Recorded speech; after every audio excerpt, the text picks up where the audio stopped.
You won't believe what happened to the people of Hawkins after that day. Stick with us to find out.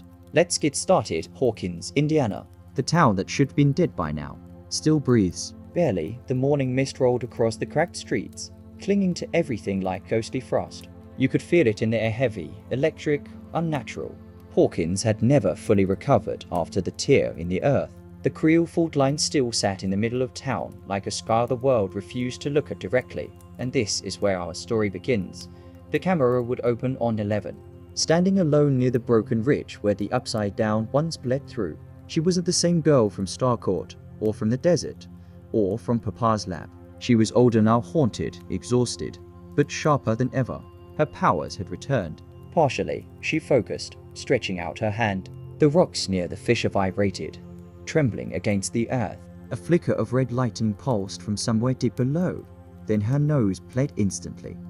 Her power snapped back and the vibration stopped. She stumbled, breathing hard. Behind her, Mike, Will, Lucas, Dustin, and Max, still recovering, still fragile, watched in silent concern. Dustin broke it first. Okay, not to be dramatic or anything, but the ground just growled. Is that normal now? Will didn't laugh. He hadn't laughed in months. His eyes stayed locked on the crevice. It's coming back, he said quietly. I can feel it. Everyone froze. Because when Will said he felt something, he meant it. Not fear, not anxiety. Something inside the upside down itself calling to him. Mike stepped forward, his voice shaking. Will, what do you feel? Will swallowed hard. Not Vecna. Not exactly. Something deeper. Something older. He pressed his palm over his heart. And it's awake. The group shifted nervously. They had all seen too much to doubt him. The silence between them felt heavier than the fog. Cut to Hopper, back in uniform, patrolling Hawkins like a man guarding a ticking bomb. He drove past abandoned houses, collapsed buildings, and military trucks still stationed around the perimeter. He turned on his radio. Anything on the scanners? Static. Then Hopper. This is Owens. You need to get to the lab. Now. Hopper swung the truck around. Meanwhile, at the rebuilt Hawkins lab, alarms blared. Agents rushed through hallways holding scanners and rifles. A scientist pulled up a heat map on the monitor. Something massive was moving beneath the town, slow, steady, deliberate. Sir, an agent said, voice cracking. The entity has grown. It's not just in the upside down anymore. It's spreading under Hawkins. Owen stared at the screen. That's impossible. Unless... He turned pale. Unless the upside down is trying to merge back with the kids. Will trembled. His breath shook. It knows we're here. It knows we're watching. 11 took his hand. Then we fight back. Will shook his head. No, Yell, you don't understand. This one doesn't want to kill us. Everyone exchanged confused looks. Will's eyes lifted, hollow and terrified. It wants to use us. The ground beneath them cracked open with a tremor strong enough to knock everyone backward. A plume of cold blue mist erupted from the fissure, swirling upward like a reverse waterfall, and for just a second, just one horrifying second, a colossal shape appeared inside the mist. Not the Mind Flayer, not Vecna, something far worse, something that had been waiting.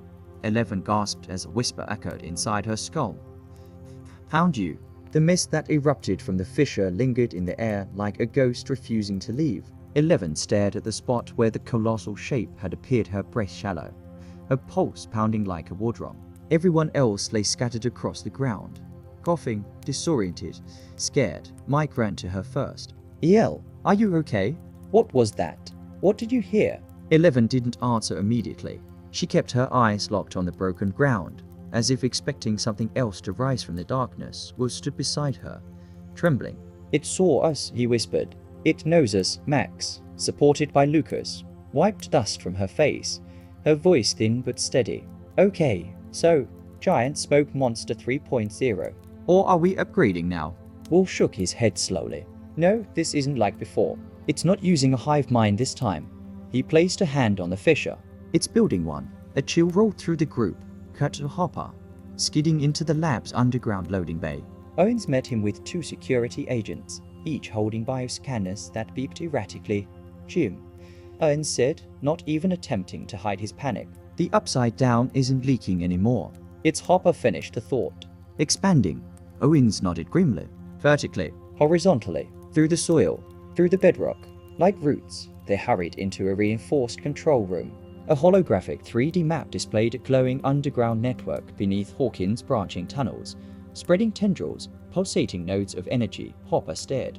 That wasn't there a week ago. Owens rubbed a hand over his face. It wasn't there yesterday, back with the kids. The air began to change. A low hum vibrated through the ground, so faint it could be mistaken for distant machinery. But Will felt it in his bones. It's calling. It's calling something else. Dustin, already in full analysis mode, pulled a small device from his backpack. I've been tracking electromagnetic spikes since last month. The weird thing, it's not just upside-down energy. It's something new, something stronger. Eleven's eyes narrowed. Vecna. Dustin shook his head. If this is Vecna, he's been eating steroids in the upside-down gym.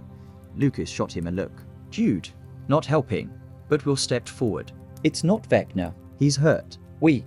I can still sense him, but distant, like he's hiding. Mike turned to Will sharply. Hiding? From what? Will didn't answer at first. He closed his eyes, concentrating hard. His body tensed. His breathing hitched. Then he took a step back, terrified. Oh God, he whispered. It's not one creature. It's a whole ecosystem waking up. 11 felt her stomach drop. Then we stop it. Whatever it is we fight. Will shook his head violently. No, yell. You don't get it. This thing doesn't want to invade our world. His voice cracked. It wants to merge the two. Suddenly, the ground beneath Max's feet rumbled again, a deep, angry pulse. Lucas grabbed her just as the soil split open an inch. Dustin yelled, "Is that moving?" It was. The cracks weren't cracks anymore, they were breathing, expanding like veins filling with dark fluid.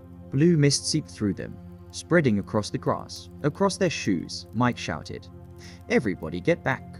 But the mist wasn't attacking Dot. IT was searching, hunting. Finally, 11 stepped forward. "I'll stop it." She raised her hand, forcing her power through the ground. The mist recoiled, shoving back toward the fissure like a living thing resisting gravity. But then something happened. 11's eyes widened. Something inside the mist was pushing back, hard. Her knees buckled. Blood dripped from her nose, then her ears. Mike grabbed her shoulders. "EL, stop, stop." 11 collapsed, gasping Dot in her mind. A voice whispered again, louder now.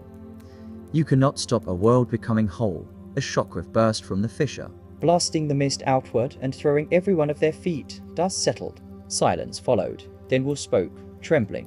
"It's not trying to kill us. It's trying to absorb us." The group stared at him in horror. Absorb? Before anyone could question it, Hopper's voice crackled through Dustin's walkie. "Kids, get to the lab, now." "You're not gonna believe what we found." Dustin held the walkie close. "Oh, trust me. Hopper, you're gonna say the exact same thing."